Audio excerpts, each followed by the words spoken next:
So by the time you guys get to be watching this video, I will have either completed the next spot test for Ashes of Creation, or I might be right in the middle of spot testing Ashes of Creation. And I do have every intention of putting out a video probably tomorrow morning with an update on what exactly we were testing, how that test went, all that stuff, so you guys can be right there with me and knowing exactly where Ashes is in the testing process. In the development process is probably a more accurate way of putting that. That's one of my favorite things about being in this Alpha 1, and especially now that they've released the verbal NDA, is we can all know exactly where they are in the development process, and I think that's pretty cool. So, subscribe for that video, because it's definitely going to come out tomorrow morning if you haven't done so already. And so yesterday I put out a video about DPS meters and add-ons. And I asked for, you guys' opinions on DPS meters and stuff. And you guys have been great. Lots of comments on the channel or on that video.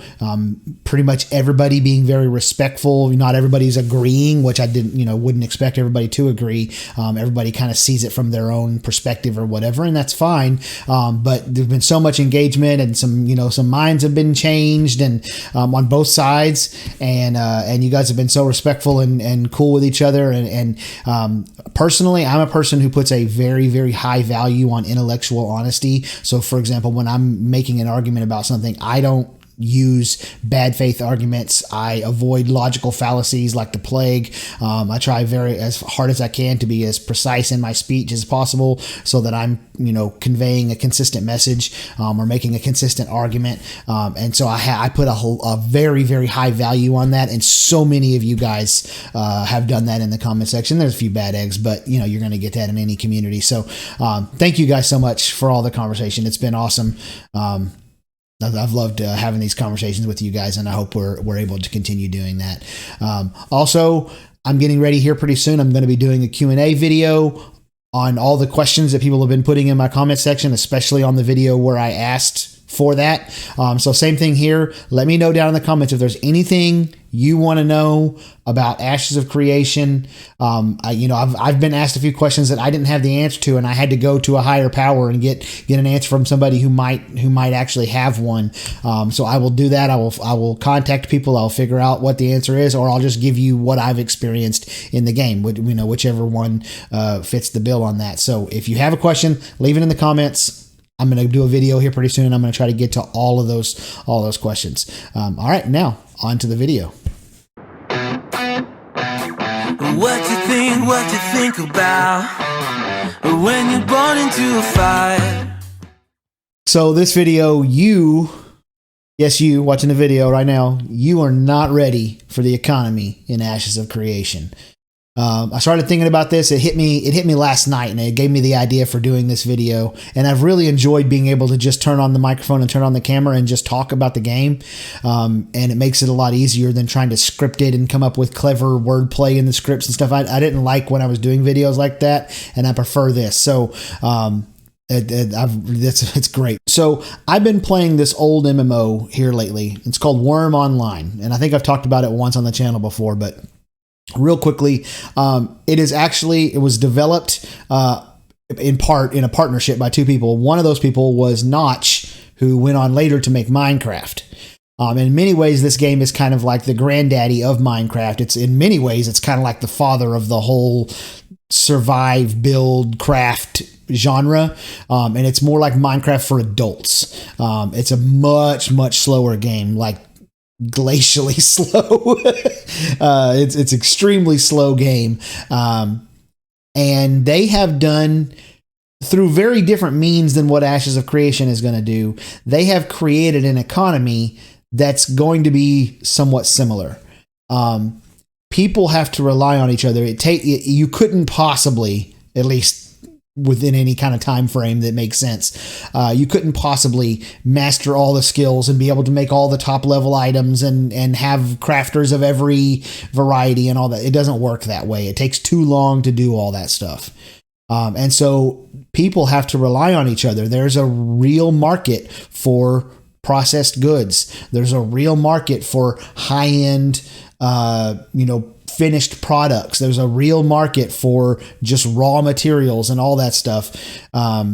And so the community has to rely on one another. And so, for example, if you try to become a, whatever, let's say carpenter, and you start ripping people off or trying to rip people off, or, shady business practices of one kind or another, that becomes known through the community really fast. And then you just have no reputation and nobody will buy your products.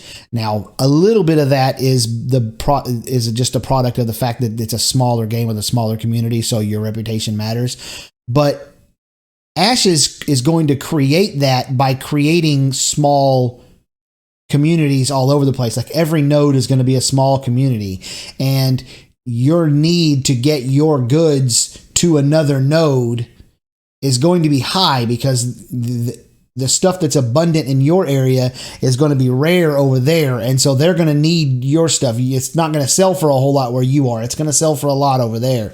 And so because you're in a kind of an insular community, every node is going to be kind of a smaller community. I do think that your reputation is going to matter more than in probably any MMO you've ever played, more than likely.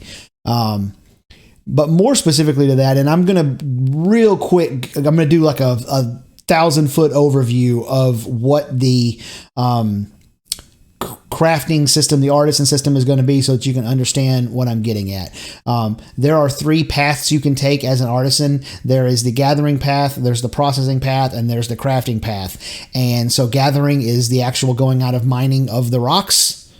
The processing path is the taking the rocks and smelting them down into ingots, removing the impurities and all that stuff. And then the crafting is actually turning the ingots into the sword. Okay, that's the 3 paths. And you cannot master more than one path.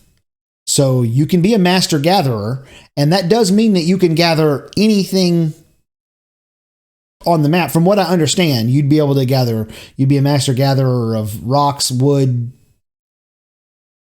flowers, whatever there is to gather, you can gather all of it, but you can't process it at the highest level and make it the highest level processed good. You need a processor for that, and then neither the gatherer nor the processor can turn it into high level finished products. And so because of that, there's going to be interdependency on other people. You are not going to be able to just you think of any MMO that probably that you've ever played. Eve might be an exception to this, and that's a lot of the reason why I suggest people go play Eve to get used to this. But and I'm not even sure about that, but in any MMO you've played, you can go mine the ore, smelt the ore, and make the longsword all on one character. You don't need to rely on other people. And in this game, you're going to need to. Now, there's going to be guilds who are organized around that and say, okay, look, you're going to be the guy who gathers. This is going to be the guy that processes. This is going to be the guy that makes the finished product. And then, the proceeds from selling the finished product are going to go to the guild, or, split between the 3 of you or whatever. So I'm playing Wurm last night, and they introduced an update. And in this update, they took a skill that was already a pretty important skill to have. Kind of everybody needs to have a certain level of it. And they just ramped its importance up 3 or 4 notches. And so all of a sudden, everybody's running around trying to grind up their fine carpentry skill. That's what it is. It's fine carpentry. And everybody's trying to grind up their fine carpentry skill. And everybody's trying to make items that are a product of fine carpentry. And more specifically, they're trying to make items that are rare or powerful versions of those things, because they've now become way more useful than they were before. They basically added usefulness to another item. And so all of a sudden, the requirement or the requests coming into the trade channel for mass quantities of wood planks, wood shafts, pegs, tenons, nails, all those types of things, and also rare and powerful versions of those, because you can get like rare nails, for example. It goes through the roof. And so there's like this flurry of activity with people running around everywhere trying to fill all these orders for all these people who are trying to grind up their fine carpentry skill and make these powerful versions of these items. And so while everybody's running around trying to fill these orders, what I found, or what I noticed, was that the people who already had reputation for doing the best work, or being the most honest and reliable salesperson, or carpenter or blacksmith or whatever, was getting the majority of the business. So those people were just spiraling upward and just getting richer and richer as they were selling off all these products. And that got me thinking about Ashes of Creation, and how it's going to be entirely possible that I think that's going to happen kind of frequently, and not through the process of an update coming to the game that adds usefulness to an item, but a node, a scientific node probably, finishes a really hard quest that the entire node's community, all the citizens of the node had to work towards for however long. And they finished this quest, and one of the rewards for that was a recipe that no one else has. It doesn't exist anywhere else on the map, but at that one node, the citizens of that node, the artisans of that node have that recipe. And so then all of a sudden, everybody's scrambling to try to get, whatever, oil from the desert, or a specific flower from a forest on the other damn continent, or whatever.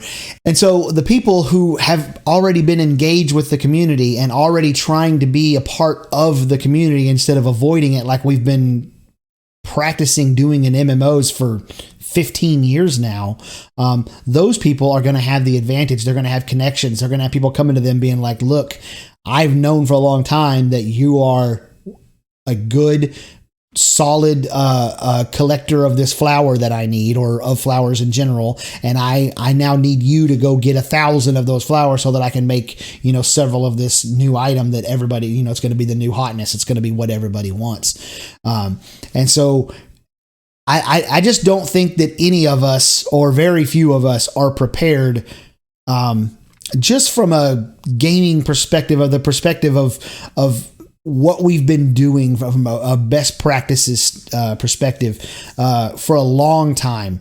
We are not prepared for the interdependency, the need for me to, as a blacksmith, the need for me to have people who I can rely on, who consistently go out and mine out ore, and then will sell me that ore for a reasonable price, or not even the ore, that are selling that ore to a processor for a reasonable price, who then processes it, who then sells it to me for a reasonable price, so that I can turn a profit and all that stuff, in a consistent supply lines, and being able to transport those goods. You're not going to be able to mail goods in this game. You can't, or resources is more accurate. Yeah, you can't mail rocks or ore. Let's use ore. You can't mail ore to your alt so your alt can craft it or process it. There is no mailing, because that would negate the caravan system. If you want to transport goods from one place to another, you have to use the caravan system. And since all of that is true, I feel like you're going to have a situation where you're going to have crafters who are known for their ability to, it's not going to be just, I can click the button for the recipe to make the good thing. That's not what's going to make the best artisans in Ashes of Creation. The best artisans are going to be people who are capable of putting together a supply line of miners and processors, and then getting that to them, and then are able to get those goods scattered out into the world, because the nodes aren't connected unless there's some certain cases with the economic nodes of them being connected, but other than that, they're not connected. And so you're going to need to be able to spread your goods throughout the world so that people can buy them. That's who's going to be the best artisans, not the people who grind up the skill so that they can make the best item. Because it doesn't matter if you can make the best item if you can't put together the infrastructure to get all the supplies brought to you so that you can have the materials to make the item. So I think that's gonna be a situation that just so many of us aren't used to, and I think it's gonna take a while before you start to see really high level artisans, and also a while before you start to see the community at large understand what they need to do to get the higher end items, how they have to start acting, how important the community is going to be, how they are going to need to start getting their whatever they've been gathering, for example, into the hands of somebody that can do something with it instead of hoarding it in their inventories and their banks like we've all been doing for a long time. I think there's a lot of behavioral changes that this game is going to necessitate, and I think it's going to take a while. And that's why I say you aren't ready for Ashes of Creation's Artisan system.